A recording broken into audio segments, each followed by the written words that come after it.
ಎಲ್ಲಿ ನಮಗೆ ಬೆಂಬಲ ಮಾಡ್ತಾರೆ ಅಂತಾರೆ. ಜೆಡಿಎಸ್ ಎಲ್ಲಿದೆಯಾ ನೀನು?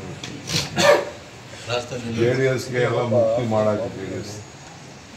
ನಮ್ಗೆ ಜೆಡಿಎಸ್ ಎಲ್ಲಿರೋದು ಆಸೆ ಇತ್ತು, ನನಗೆ ಈಗೂ ಆಸೆ ಇದೆ ಇರಬೇಕು ಅಂತ. ಬಟ್ ಅವರು ಡಿಸಾಲ್ವ್ ಮಾಡೋ ಸ್ಟೇಜ್ಗೆ ಹೊರಟಿದ್ದಾರಲ್ಲ, ಹಳ್ಳಿನೇ ಕಳಿಸ್ಬಿಟ್ಮೇಲೆ ಇನ್ನು ಎಲ್ಲಿ ಅದಾಗ್ತದೆ. ನಾವು ಹಿಂದೆ ಒಂದು ಬ್ಲಂಡರ್ ಮಾಡ್ತೀವಿ, ಅದಕ್ಕಿಂತ ದೊಡ್ಡ ಬ್ಲಂಡರ್ ಅವ್ರು ಮಾಡ್ತೀವಿ. ನಮಗೆ ಬೆಂಬಲ ಮಾಡ್ತಾರೆ ಅಂತಾರೆ. ಜೆಡಿಎಸ್ ಎಲ್ಲಿದೆಯಾ ನೀನು? ಜೆಡಿಎಸ್ಗೆ ಎಲ್ಲ ಮುಕ್ತಿ ಮಾಡಾಕ ಜೆಡಿಎಸ್.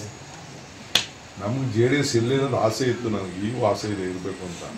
ಬಟ್ ಅವರು ಡಿಸಾಲ್ವ್ ಮಾಡೋ ಸ್ಟೇಜ್ಗೆ ಹೊರಟಿದ್ದಾರಲ್ಲ, ಹಳ್ಳಿನೇ ಕಳಿಸ್ಬಿಟ್ಮೇಲೆ ಇನ್ನು ಎಲ್ಲಿ ಅದಾಗ್ತದೆ. ನಾವು ಹಿಂದೆ ಒಂದು ಬ್ಲಂಡರ್ ಮಾಡ್ತೀವಿ, ಅದಕ್ಕಿಂತ ದೊಡ್ಡ ಬ್ಲಂಡರ್ ಅವ್ರು ಮಾಡ್ತೀವಿ. ನಮಗೆ ಬೆಂಬಲ ಮಾಡ್ತಾರೆ ಅಂತಾರೆ. ಜೆಡಿಎಸ್ ಎಲ್ಲಿದೆಯಾ ನೀನು? ಜೆಡಿಎಸ್ಗೆ ಎಲ್ಲ ಮುಕ್ತಿ ಮಾಡಾಕ ಜೆಡಿಎಸ್. ನಮ್ಗೆ ಜೆಡಿಎಸ್ ಎಲ್ಲಿರೋದು ಆಸೆ ಇತ್ತು, ನನಗೆ ಈಗೂ ಆಸೆ ಇದೆ ಇರಬೇಕು ಅಂತ. ಬಟ್ ಅವರು ಡಿಸಾಲ್ವ್ ಮಾಡೋ ಸ್ಟೇಜ್ಗೆ ಹೊರಟಿದ್ದಾರಲ್ಲ, ಹಳ್ಳಿನೇ ಕಳಿಸ್ಬಿಟ್ಮೇಲೆ ಇನ್ನು ಎಲ್ಲಿ ಅದಾಗ್ತದೆ. ನಾವು ಹಿಂದೆ ಒಂದು ಬ್ಲಂಡರ್ ಮಾಡ್ತೀವಿ, ಅದಕ್ಕಿಂತ ದೊಡ್ಡ ಬ್ಲಂಡರ್ ಅವ್ರು ಮಾಡ್ತೀವಿ. ನಮಗೆ ಬೆಂಬಲ ಮಾಡ್ತಾರೆ.